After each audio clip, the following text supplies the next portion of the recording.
ụmụafọ Ọkọchị village dị n'Okpuno n'okpuru ime obodo Ọka South na Anambra State nọzi ugbu a wee na-arịọ ka gọọmenti biko gbatara ha ọsọ enyemaka wee nye ya bụ mkpamkpa Mbuze na akpa na mpaghara ebe ahụ na-achọ ka o gbubee okporo ụzọ dị ebe ahụ ụzọ abụọ ma titusie ụlọ ndị mmadụ dịgasị na mpaghara ebe ahụ. Ka Kenechukwu Chukwudị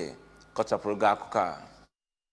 Mbuze ahụ nke nọgoro ọtụtụ mgbochi ụlọ alụgoro ebe ahụ bụ nke na-agbawanye ilo okporo ụzọ dịkwa ebe ahụ nke jikọrọ ebe dị iche iche dị na obodo ahụ. N'okwu ya maka mkpamkpa Mbuze ahụ gbagoro n'obodo ha, onye isi oche nke obodo ahụ bụ Maazị Ekene Obiora kwuru na Mbuze ahụ abụgoro nnukwu ihe mwute dịgharị ha kamgbe ahọ na-anọ o ji wee bido, nke ha emego ọtụtụ ihe dị iche iche ịkwụsị ya site na nke ha nwere bụ nke gakwara n'iru ma na-abawanye yana ihe mmebi dị iche iche ọ na-eweta. O kwukwara na ụzọ ahụ nke Mbuze ahụ chọrọ ilo bụ nke bara oke uru n'obodo ahụ dịka ọ bụ ebe a na-eme mmemme, bụkwara ebe a na-atụ akwụkwọ vootu, nke ọ kọwara na alụọ ọwara mmiri nke ga na-aba na nnukwu mmiri dị nso n'ebe ahụ bụ nke ga-enye aka igbochi Mbuze ahụ. Maazị Ifeanyị Anakwude, onye be ya dị nso na ebe Mbuze ahụ na-akpa mkpamkpa, kwuru na nnukwu mmiri ọzọ ga-ezonu